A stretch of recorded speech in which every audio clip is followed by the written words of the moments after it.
Everything programmed. I don't just go in there and guess what I want to do. And as much as you see people do that on social media.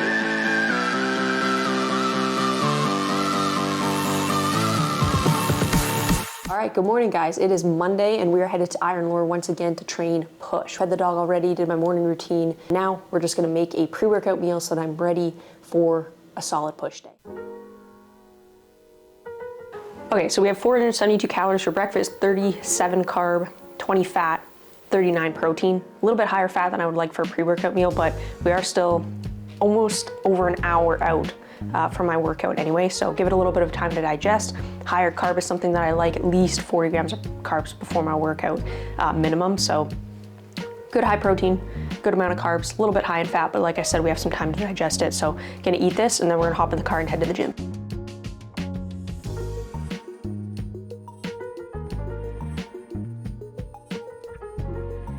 Today we will have a couple compound movements for chest, and then we have some shoulders and then triceps at the end. And I just order things in highest priority as far as what I want to build up. Now I never used to do that. I used to just follow kind of the natural order of chest, shoulders, triceps, or whatever that natural order is in a workout, right? You want to place your compound movements, your bigger movements in the beginning of the workout, and then more of like your accessory movements or isolation exercises towards the end, because they take less energy, right? They take less effort. Maybe not effort, but just overall systemic energy. And you obviously don't want to be wasting that in the beginning of your workout on some of those smaller movements that don't require as much force and as much energy. So yeah, for me, prioritizing chest and shoulders above triceps right now, I've very much developed my arms over the last few years to the point where I know I need to start prioritizing shoulders more, because for a while those were overpowering, and then I worked on my arms and now my arms are actually overpowering. So now we're kind of switching it back and prioritizing that a little bit more.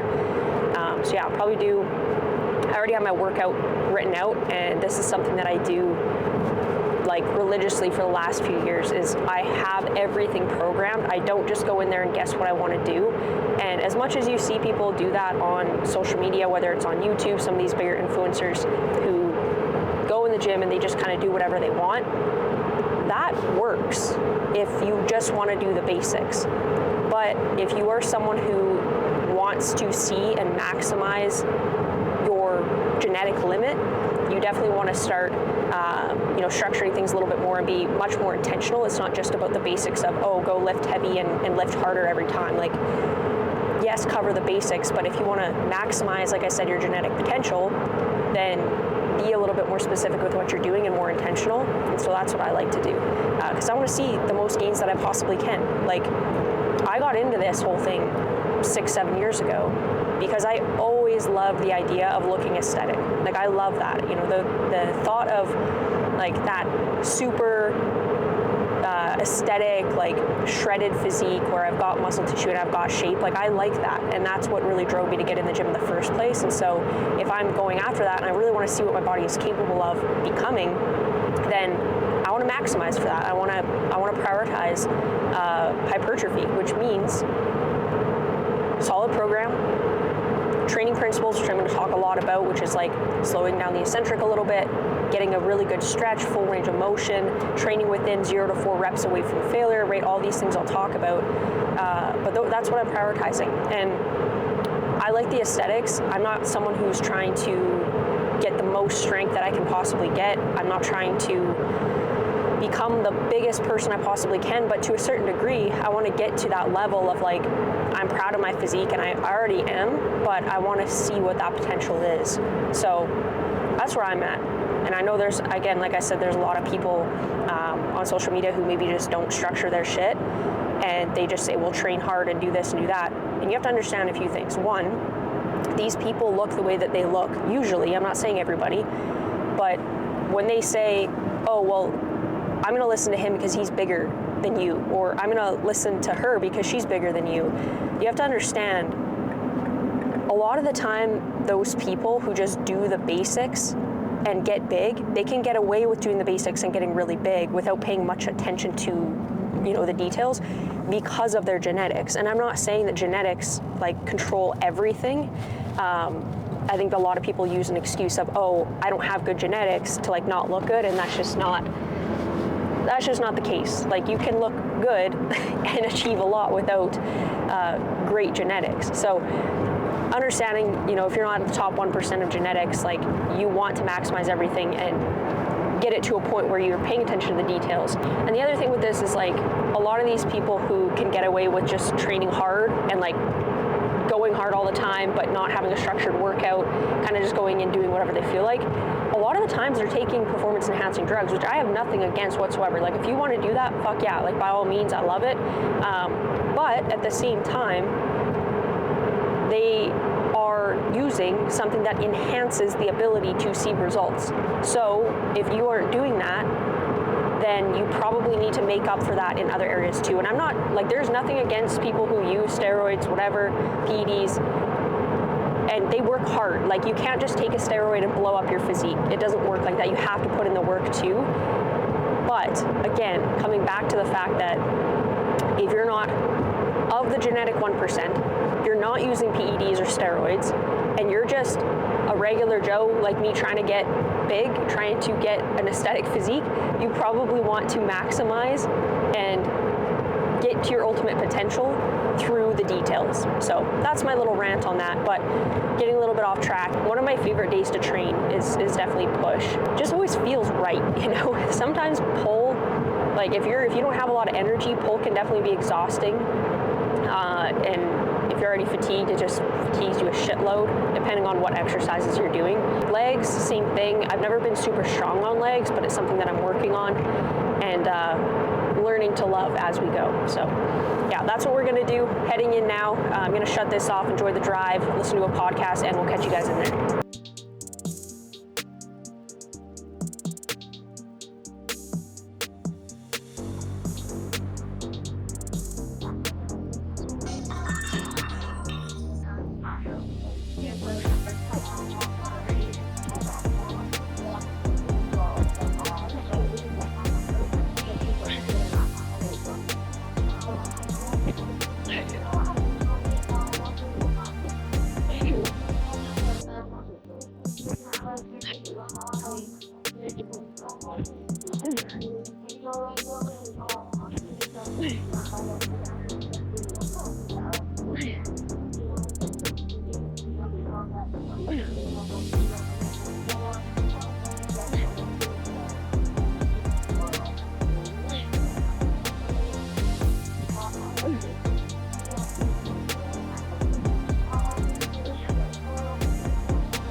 So 4 sets down on the barbell incline, and we're moving to 4 sets of flat bench dumbbell. And flat bench dumbbell is doing it super high reps, so 17, 18 reps on this.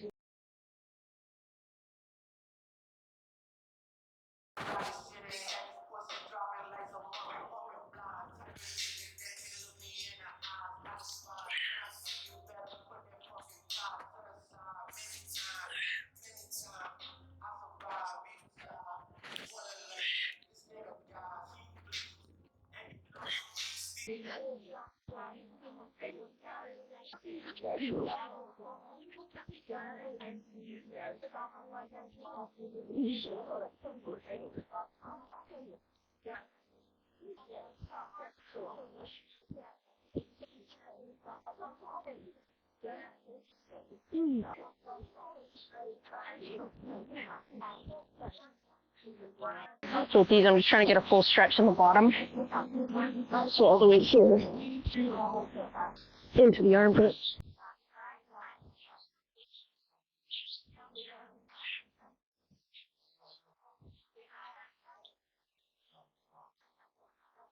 So one tip on these is instead of ending here, you can come up and end above your nose or like above your forehead height.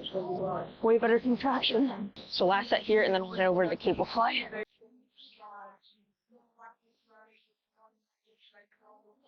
I'm gonna like dig my shoulder blades down and back, almost creating this arch in my lower back. Just helps me pre-stretch the chest so that when I'm down here, I have a bigger stretch instead of this. And that's really for any press movement.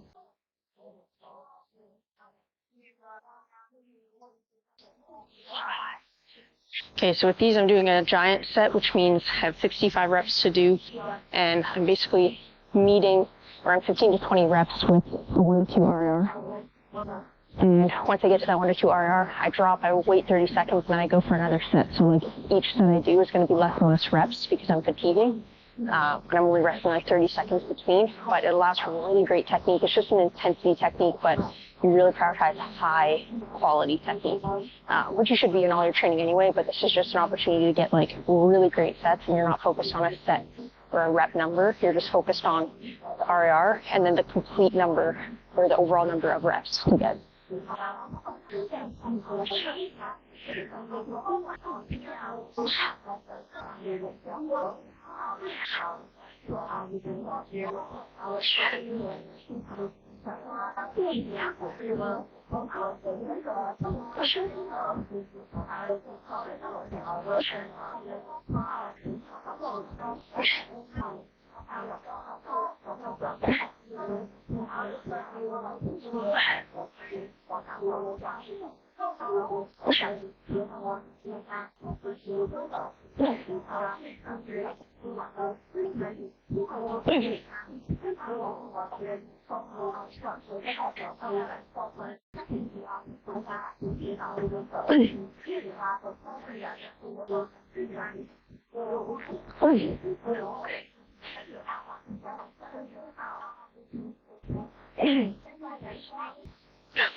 It's my first time using this one, and it's the best cable machine I've ever used.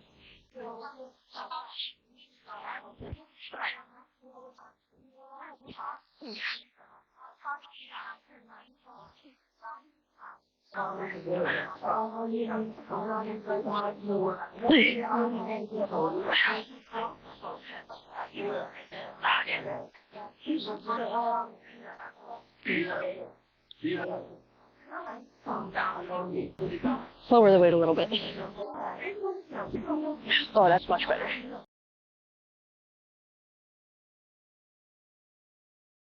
Kind of trying to figure out my positioning on this still. Just started this one a few weeks ago, so it's new in my program.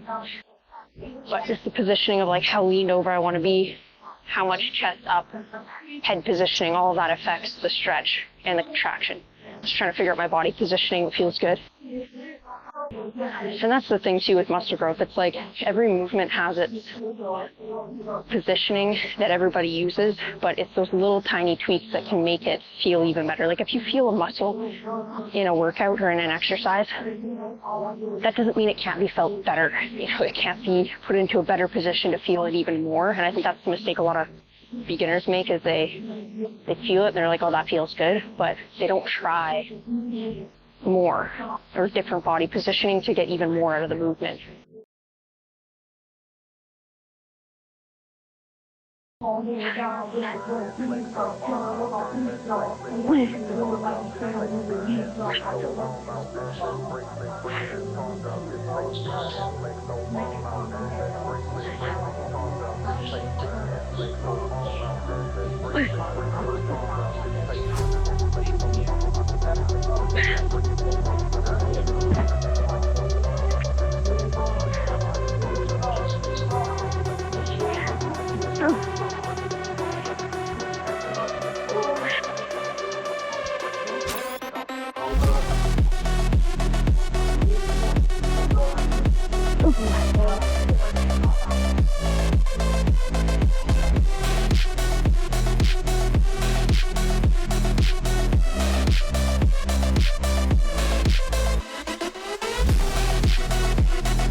you have a set of exercises that you follow every single week, exactly the same, in the same environment, and all you're doing is progressing with either reps or weight.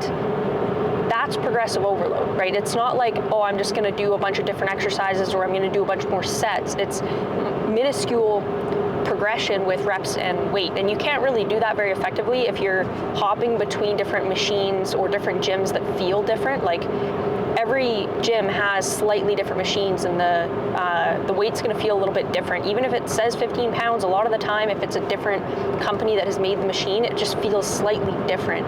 So that's why I like to keep my gym the same as much as I can. But obviously, I like to bring in a little bit of variability too, just for fun. Right? Ultimately, this is something I love to do. I love lifting, and if that, sticking to the same gym is going to prevent me from having fun and lifting and just being in a different environment, then I'm not going to be that strict about it. But I have been strict, and I have been, like, I go to the same gym every single week, every single day, and obviously I take my rest days, but I don't jump around between gyms for that reason, just so that I can keep my progression, because there was a time where I didn't have proper progression. Like, I was doing do different exercises every week, and I would get frustrated because I would not progress. Like, I wouldn't be able to do more weight, or I wouldn't be able to do more reps or sets, and it would just feel fatiguing the whole time. And that was because I was switching shit around all the time. And then I started doing where I would do the same exercises each week, but I didn't know how to progress it. So I'd do the same exercises each week, but my reps would stay the same, or I wasn't even having a rep target. Like, I would just say, oh, do 4 sets of this exercise. And I didn't have a rep target. I didn't have a weight that I would select and then progress with throughout a training phase. I would just literally, here's your exercises, here's how many sets of each of those things, and then I would go and do it. So obviously, the progression there wasn't effective at all.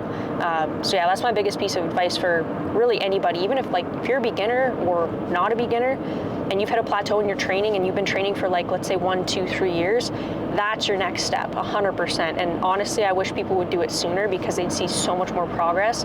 And their beginner gains that everybody talk about, like the newbie gains, they'd be taking advantage of so much more if they applied that, just that one thing. So yeah, that's definitely my biggest piece of advice. But anyway, regardless, push day went very, very well. I feel like just switching one of my exercises to the lying lateral raise was much needed. I've been doing just regular dumbbell lateral raises for a really long time, and I felt like that bit of a switch up is necessary. So next, I tried it so that next training phase, I can implement that exercise instead of just a regular lateral raise. So I'm gonna make that swap moving forward. But yeah, that's really it. Actually, there was one other thing I want to talk about, which I wanted to rewind to what I said about leg day, earlier in the car when I said I like push day and it's my favorite to train. Like, don't get me wrong, when you love lifting and you fall in love with the process, you just like all of it. Like, there's no, oh, I hate training legs or I hate training pull. Like, I like it all. But with that said, there's a little bit more of a mental challenge for the workouts that maybe aren't your absolute favorite. Like, my favorite is probably push day. And when it comes to legs, like, I know that maybe they're they're my weaker point, right? I'm not as strong. So it's one of those things where you have to go in the gym and challenge yourself. You have to do those things that you don't absolutely love, but you like the feeling after. And that's what lifting is about. Like, when I say I love lifting, I like every bit of the process, but what I love even more is when I get done that workout and I just feel good. Like, I feel like I just put the work in and I can go home and do whatever I need to do outside of that. And like, that's over time, I think about it as I'm like chiseling away at the physique that I want, at the mentality that I want, at the person that I want to become. Like, that's my time where I'm in there chiseling, I'm in there like doing the work, putting in the work, just chiseling away at this physique that I want to have. That's how I view it. So anytime that you feel that way, the best thing that you could do is like take that as an opportunity to say, hey, this is my sign that this is something I should do because it's going to grow me. It's going to grow my mind. And I think that when you can develop that mentality, like nothing can fucking stop you. And I never used to be that way. Like, any sign of discomfort, fear of change, right? Any sign of like, oh, that's gonna be hard, I would just back away. And so you see these people who like, they can take action. You know, maybe it's the guy who just feels like it's easy to go to the gym all the time. It's like, it doesn't matter what it is. They used to be in the position where getting uncomfortable was really difficult for them, and they didn't want to do it either. But over time, as you take more action and as you get comfortable getting uncomfortable, guess what happens? You become that individual who was once where that other person was and is now getting uncomfortable every single day, but you find comfort in that discomfort. Like, I know, and I find excitement in getting uncomfortable because I know what's on the other side. And I've done it enough times that it's like a skill that no matter if I feel that, if I feel fear, if I feel discomfort, and I know that maybe it's gonna suck, it's like, okay, well, I do it anyway because I crave the feeling on the other side of doing that thing, then I do the comfort of right now in this moment of not doing that thing. So you have to give yourself that opportunity to kind of build that up. And that's my biggest piece of advice for, and I know I keep saying this is like my advice, but I just view maybe some of the viewers as where I was, 4 or 5 years ago as a beginner, not really knowing these kind of things. So if I can just pass along that knowledge and those like mindsets, I'm going to do that. So anytime I'm like, feels like I'm preaching or I'm like giving you guys advice, whether you want to hear it or not, that's what this is about for me. I want to pass that along and share my knowledge and my wisdom with you from what I've developed over the years. So yeah, that's, like I said, that's my main thing. Big piece of advice is to just give yourself enough experiences where you're developing that skill of taking action in the face of fear, because that truly is a skill. It's something that has to be developed. And the less and less that you do it, like even if you've developed that skill once in the past, and then you stop doing uncomfortable things, your mind and your body will go back to where you were before, and then you'll have to redevelop it again. So it's really important to like continue challenging yourself. And it's not just like a one and done thing, it's over time. You just have to continue doing that. So that's my little ramble today. Hopefully it was valuable. If it took something from that, or you agree, or you want to put your 2 cents in the comments, I'd love to hear it. I'd love to connect with you guys and the viewers, whoever you may be. Let me know in the comments. Let me know what your thoughts are. But yeah, I think that's it for me as far as the workout today. I'm going to end it here. But that's really all I do. It's just train. I own my own business, so I'm an online fitness coach, and I do one-on-one coaching with my clients. So that's what I stay busy doing all day is just kind of building that out, upgrading, updating, coaching my clients, doing lives for them, making content. Like, that's really how I spend my day. So apart from that, you might see a little bit of travel, see a little bit of work, see a little bit of my personal life. That's really it.